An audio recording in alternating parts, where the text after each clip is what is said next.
Praise the Lord. இன்றைய பலப்படுத்தும் வார்த்தை சங்கீதம் 37வது அதிகாரம் 3வது வசனம். Psalm chapter 37 verse 3. கர்த்தரை நம்பி நன்மை செய். Trust in the Lord and do good. ஹல்லேலூயா. கர்த்தரை நம்பி ஒவ்வொரு காரியத்திலையும் நீங்க பிறருக்கு நன்மை செய்ய வேண்டும் என்று கர்த்தர் எதிர்பார்க்கிறார். கர்த்தர்கிட்ட ஆலோசனை கேட்டு, ஒரு மனிதருக்கு அநேக தேவைகள் இருக்கும் அப்படிதானே, எல்லா தேவைகளையும் நம்மளால அங்க உதவி செய்ய முடியாது. நம்மளால எல்லாவற்றையும் கொடுத்து நம்மளால உதவி செய்ய முடியலனாலும் கூட கர்த்தர்கிட்ட ஆலோசனை கேட்டு, கர்த்தாவே நான் இந்த காரியத்துல என்னால முடிந்ததை நான் இதை உதவி செய்யலாமா அப்படின்னு சொல்லி நீங்க கேட்டு நீங்க அந்த இடத்துல நன்மை செய்கின்ற பொழுது அந்த மக்களும் ஆசீர்வதிக்கப்படுவார்கள், அவர்களுடைய தேவைகளும் சந்திக்கப்படும். கர்த்தர் உங்களை இன்னும் அதிகமாக ஆசீர்வதிப்பார்.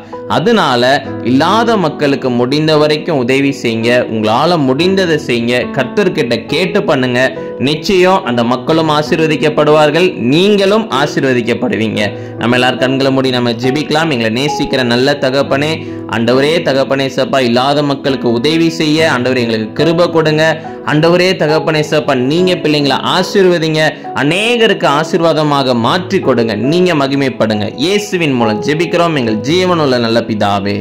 ஆமேன், ஆமேன், ஆமேன்.